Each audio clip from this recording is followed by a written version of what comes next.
क्या आपने कभी आसमान में रंग बिरंगी रोशनियों का डांस देखा है, जिसे नेचर का न्यूऑन शो यानी ध्रुवीय ज्योति या ऑरोरा कहते हैं। ये दुनिया के सबसे खूबसूरत नेचुरल वंडर्स में से एक है। चलिए आज समझते हैं रात के अंधेरे में पृथ्वी के पोल्स यानी ध्रुवों के आसमान में दिखने वाले नेचर के फ्री शो के हिस्ट्री, माइथोलॉजी और साइंस के बारे में। Hey everyone, my name is Rashmi and welcome back to my channel CAC spark. Aurora यानी ध्रुवीय ज्योति, ये आसमान में दिखने वाली वो खूबसूरत लाइट है जिसे हर कोई देखना चाहता है।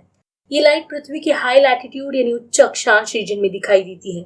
नॉर्थ में इसे कहते हैं ऑरोरा बोरियालिस यानी नदर्न लाइट और साउथ में इसे कहते हैं ऑरोरा ऑस्ट्रालिस यानी सदर्न लाइट। इसे थोड़ा डिटेल में समझते हैं। ऑरोरा बोरियालिस यानी उत्तर ध्रुवीय ज्योति, जिसे नदर्न लाइट्स भी कहा जाता है, जो पृथ्वी के उत्तर ध्रुव यानी नॉर्थ पोल के आर्कटिक रीजन के आर्कटिक सर्कल में दिखाई देती है, जैसे कि Canada, Alaska, Norway, Sweden, Finland, Iceland, Greenland और रशिया इन देशों में दिखाई देती है।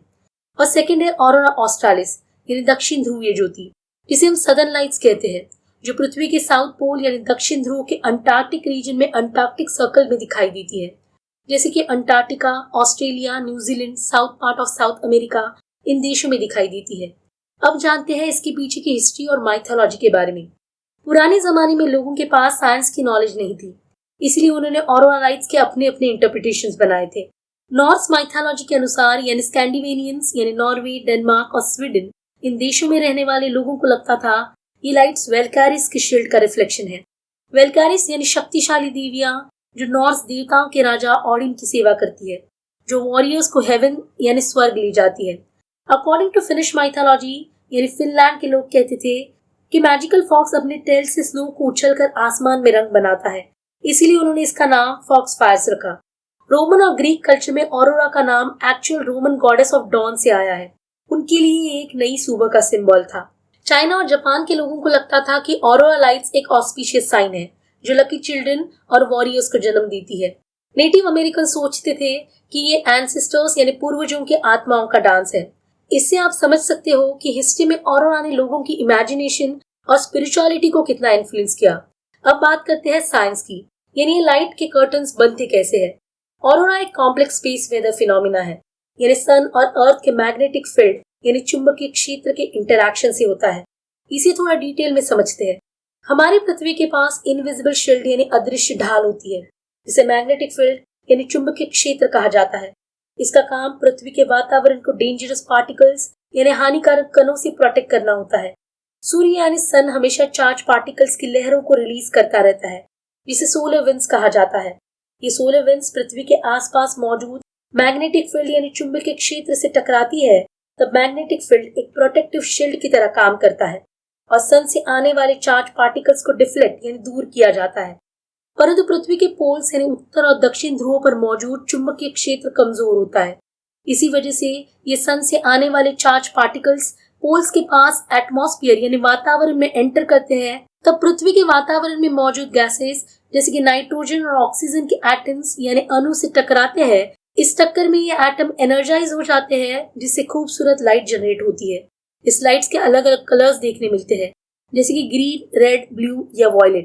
ग्रीन सबसे कॉमन कलर है। ये आसमान में तब बनता है जब पृथ्वी के वातावरण के कम ऊंचाई पर सन से आने वाले चार्ज पार्टिकल्स ऑक्सीजन से टकराते हैं। आसमान में रेड लाइट तब दिखाई देती है जब चार्ज पार्टिकल्स वातावरण की ऊंचाई पर यानी हाई एल्टीट्यूड पे ऑक्सीजन से टकराती है। ब्लू और वॉयलेट लाइट तब बनती है जब चार्ज पार्टिकल्स नाइट्रोजन गैस से टकराते हैं, तब खूबसूरत ब्लू और वॉयलेट लाइट आसमान में देखने मिलती है। अब थोड़ा इसके साइंटिफिक डिस्कवरी और रिसर्च को जान लेते हैं। 18 और 19 सेंचुरी में साइंटिस्ट ने ऑरोरा को डीपली स्टडी करना स्टार्ट किया। 1619 में गैलीलियो ने सबसे पहले इसका नाम ऑरोरा बोरियालिस रखा। लेटर साइंटिस्ट जैसे कि क्रिश्चियन बर्कनलैंड ने प्रूफ दिया कि ऑरोरा का लिंक डायरेक्टली सोलर पार्टिकल्स और अर्थ मैग्नेटिक फील्ड से है। आज हम सैटेलाइट्स और ऑब्जर्वेटरीज के थ्रू ऑरोरा को मॉनिटर करते हैं। अमेरिकन स्पेस एजेंसी नासा और यूरोपियन स्पेस एजेंसी के स्पेसक्राफ्ट ने काफी डिटेल डेटा कलेक्ट किया है। और इंटरेस्टिंग बात यह है कि ऑरोरा सिर्फ अर्थ यानी पृथ्वी पर ही नहीं, बल्कि जुपिटर यानी गुरु, सैटर्न यानी शनि और वीनस यानी शुक्र जैसे प्लैनेट्स पर भी दिखाई देती है, क्योंकि उन ग्रहों के पास भी मैग्नेटिक फील्ड यानी चुंबकीय क्षेत्र और एटमॉस्फेयर यानी वातावरण मौजूद है। आखिर में बात करते हैं साल 2023 में भारत के लद्दाख में दिखी ऑरोरा लाइट्स के बारे में। ये लाइट आमतौर पर भारत में नहीं दिखाई दी, क्योंकि भारत की लोकेशन अर्थ के विश्व रेखा के पास है। पर अनोखी बात यह है कि 2023 में जिन रोशनी को देखने लोग कनाडा और आइसलैंड जाते थे, वो दिखाई दी हमारे अपने देश भारत के लद्दाख के हेनले डार्क स्काई रिजर्व में। ये भारत की वो जगह है जहाँ लाइट पॉल्यूशन बिल्कुल नहीं है। लेकिन ये लाइट भारत में कैसे दिखाई दी, इसे समझते हैं। 2023 में आया था एक बड़ा सोलर स्टॉर्म यानी सौर्य तूफान। ये सौर्य तूफान इतना पावरफुल था कि इसकी एनर्जी ने ऑरोरा को इतना मजबूत बना दिया कि वो भारत के लद्दाख में देखने मिली। लोगों के लिए ये एक once in a lifetime moment था। ऑरोरा हमें रिमाइंड करती है कि हम एक लिविंग प्लैनेट पर रहते हैं जो कॉन्स्टेंटली यूनिवर्स यानी ब्रह्मांड के साथ इंटरैक्ट कर रहा है। ये हमें नेचर की पावर और ब्यूटी का एहसास दिलाती है। ये थी इंफॉर्मेशन नेचर के खूबसूरत शो की, जो सन और अर्थ की अद्भुत साझेदारी से हमें विदाउट टिकट देखने मिलता है। ये सिर्फ एक नेचुरल वंडर नहीं बल्कि एक साइंटिफिक मिस्ट्री भी है जो हमेशा लोगों को अट्रैक्ट करती है। ये इन्फॉर्मेशन आपको कैसे लगी मुझे कमेंट करके जरूर बताइएगा और ऐसे ही नए नए वीडियोस के लिए मेरे चैनल को लाइक शेयर एंड सब्सक्राइब जरूर करिएगा।